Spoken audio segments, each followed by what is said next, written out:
One of the main things you're going to want to do with a script in Script Debugger is to run the script. And when you do, you're going to want to know what happened when I ran that script. And that's what this video is about. So here's a simple script, and it's easy to run it. The simplest way is just to click the execute button, so I'll do that. And the result appears. So in order for that to happen, Script Debugger has summoned the Result and Variables tab, because it wasn't showing at the time. And the first pane in the Result and Variables tab is the result pane, and it's showing the result. Another way to see the result is to say View, Show Result Bar. The result bar is this dark area up at the top of the script, and if it's showing at the time that the script runs, the result will be shown there. So I'll just do that. Still another way to see the result is in a separate window. Choose Script, Show Result Explorer window. Now I'll run the script. And there's the result showing in the separate window. So those are the three places where you can see the result. In the result pane,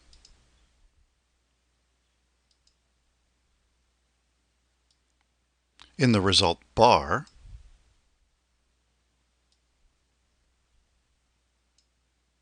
and in the result window.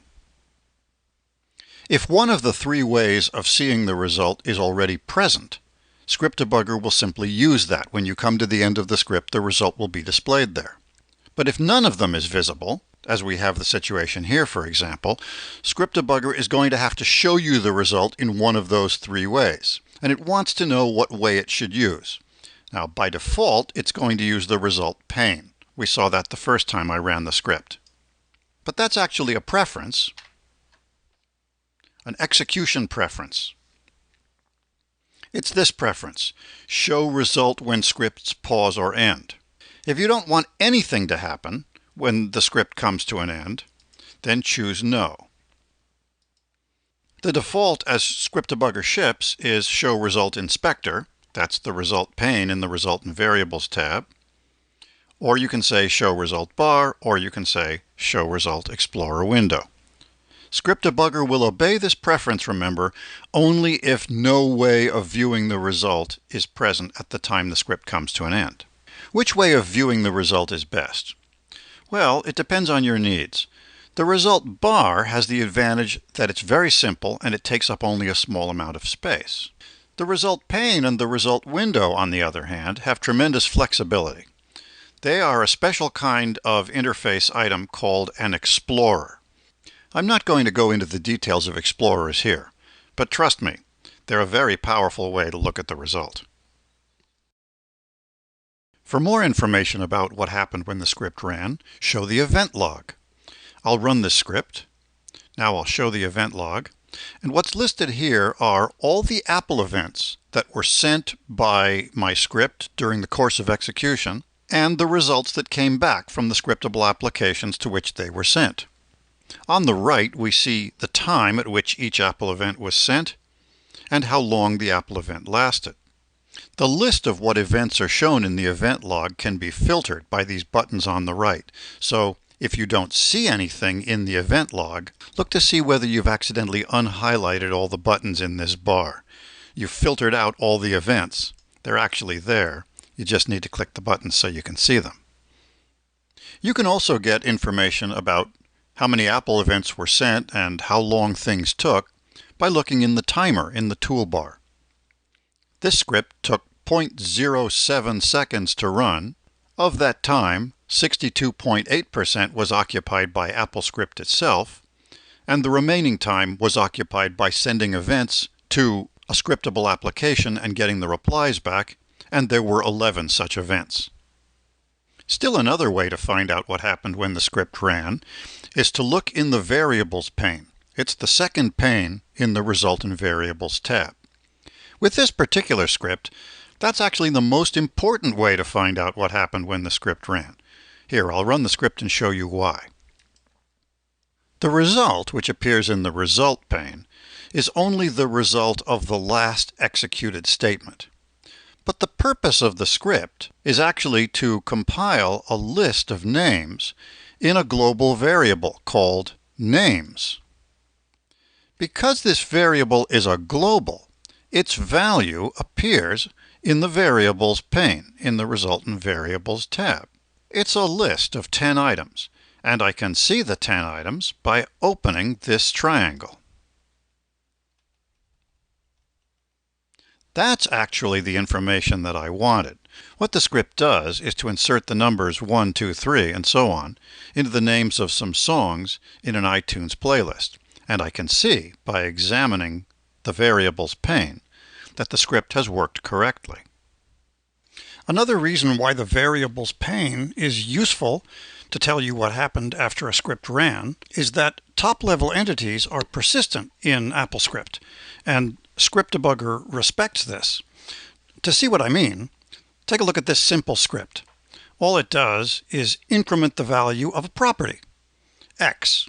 It starts out life as 1, but in the last line we add 1 to it. In between, there's a display dialog to tell us what its value is so far. Let's run the script. And the Variables pane shows us that x has been incremented to 2. So the next time I run the script, I expect the dialog to say, this script has been run 2 times. Let's see. Yep. But now I'm going to save the script and close it. Before I do, notice the value of x. It's 3. So I'll close the script, open it again, and the value is still 3. That's an important feature of Script Debugger. Top-level entities are persistent in AppleScript, and as long as you don't do anything to change the script, that is, add some text to it and recompile it, for example, and as long as you remember to save the script before closing it, that persistence will be respected, and the new value will be there the next time you open the script. So you're getting important information here because, according to the script, the property of x is going to start out life as 1. But the Variables pane shows you that x is actually holding on to the value 4. Finally, I'm going to talk about Script Debugger's remarkable ability to run specific handlers within a script. Here's an example. This is an applet. An applet can actually have 4 different handlers: a run handler, a quit handler, an idle handler, and an open handler. The open handler actually makes this applet a droplet. Well, this applet has all 4 of them. Now, how would you test this applet to see whether these handlers are working properly? You'd have to run the applet from the Finder and go through all the motions and cause the things to happen that trigger these handlers. For example, you could quit the applet and see whether it displays the dialog that says farewell. But with Script Debugger, you don't have to do that. You can test the handlers directly from Script Debugger. Hold down the Execute button in the toolbar, and there are the standard handlers. So I can say, let's try the quit handler and see what it does. Sure enough, it displays the dialog, farewell. The quit handler is working. Notice that the script now has a green bar with the word quit. What that means is, if I simply run the script now, it's the quit handler that's going to be executed. If I want to stop testing the quit handler, I just click this X to make the green bar go away. The case of an open handler is special. Normally, an open handler is triggered because Finder items were dropped on the applet. Those Finder items constitute the parameter to the open handler. How's Script Debugger going to deal with that? Hold the mouse down on the Execute button and choose Open. What you get is a dialog. So I can choose some items in this dialog. These will be the Finder items as if they had been dropped on the applet. I'll go ahead and run the script, and it's working. The purpose of the open handler is to display a count of how many items were dropped on the applet. Well, we handed the open handler 2 items, and the count is being reported as 2. A nice bonus feature is that those 2 items are now remembered in this menu, so I can run exactly the same test again.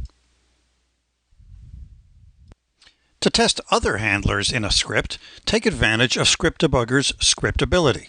For example, here I've got a big complicated script with many different handlers. I'd like to test this all identical handler. What it's supposed to do is return true or false depending on whether all the strings in a list are the same string or not. To test it, I'll create a new script.